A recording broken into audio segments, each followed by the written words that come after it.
Friends welcome back to my TV kitchen. ఎప్పుడైనా cup egg curry try చేశారా? అయితే నేను చెప్పే విధంగా ఒకసారి ట్రై చేయండి, చాలా బాగుంటుంది.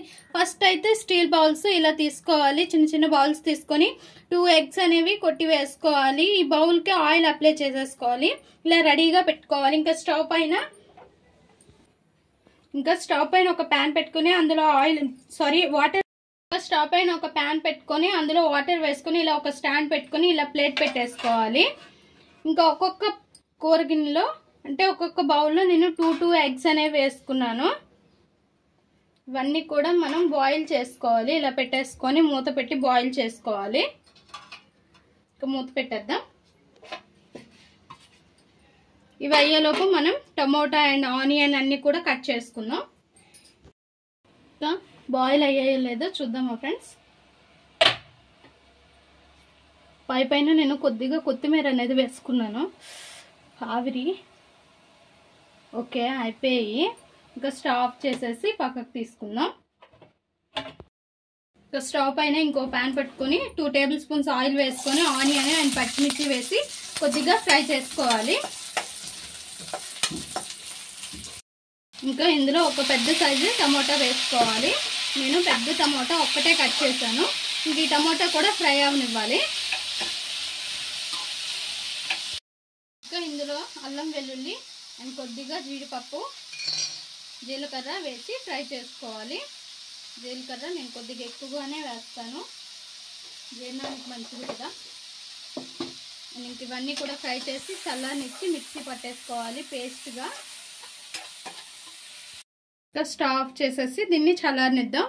ఇంకా మన ఎగ్స్ ఉన్నాయి కదా అవి తీసుకుందాం ఒక ప్లేట్లోకి. చల్లగా అయ్యాయి.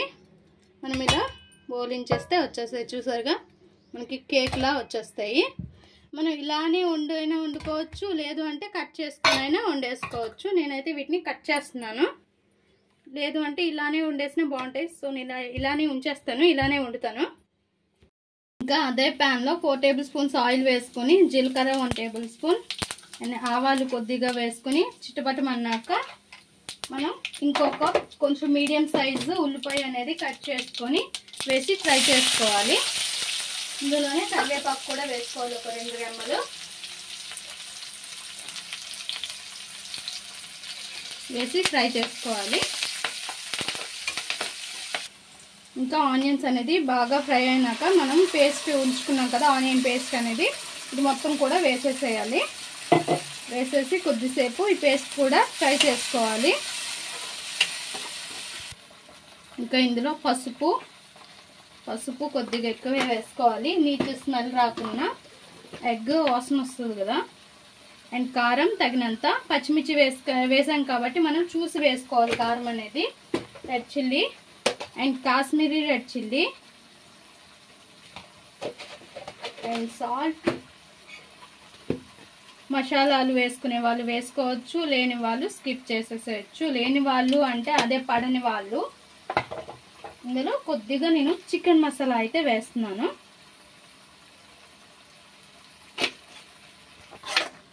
ఇలా మంచిగా మిక్స్ చేసుకున్నాక కొద్దిసేపు ఈ మసాలాని ఫ్రై చేసుకోవాలి. అప్పుడు ఇందులో ఉండే పచ్చి వాసన అనేది పోయి మంచి టేస్ట్ వస్తుంది, స్మెల్ కూడా సూపర్ ఉంటుంది. ఫ్రైడ్ జీరా పౌడర్ వేసి ఒకసారి మిక్స్ చేసుకోవాలి. చూసారుగా ఫ్రెండ్స్ ఫ్రై అయింది, సైడ్స్ ఆయిల్ అనేది వస్తుంది. ఇట్లాంటప్పుడు మనం వాటర్ వేసుకోవాలి. అదే మిక్సీ జార్లో నేను వాటర్ వేసి మిక్స్ చేసేసి అదే వాటర్ వేసేసాను. ఇంకా ఉప్పు కారం పసుపు అన్నీ సరిపోయేలేదో ఒక్కసారి చూసుకుందాం. చూసారుగా ఫ్రెండ్స్ ఇంకా వాటర్ చాలకపోతే మరి కొద్దిగా వాటర్ వేసుకోవాలి. నేను వేసుకున్నాను. ఇంకా ఉప్పు కారాలు అన్నీ సరిపోయలేదో చూసుకున్నాం కదా. ఇంకా నాకైతే సరిపోయి. ఇంక ఇలా ఉడుకుతునేటప్పుడు మన ఈ ఎగ్ ఉంది కదా, కప్పు ఎగ్, ఇవి కూడా వేసేసేయాలి. వేసేసి ఇంకా ఉడకనివ్వాలి. ఇవి బాగా ఈ మసాలాలు అనేవి పట్టేసుకుంటాయి. అండ్ ఇంకా ఉడకనిద్దాం. ఇంకా కర్రీ రెడీ అయిందో లేదో చూద్దామా ఫ్రెండ్స్. లాస్ట్లో కొత్తిమీర వేసుకుందాం. ఓకే రెడీ అయిపోయింది ఫ్రెండ్స్, మన కర్రీ రెడీ అయిపోయింది. Cup egg cake curry.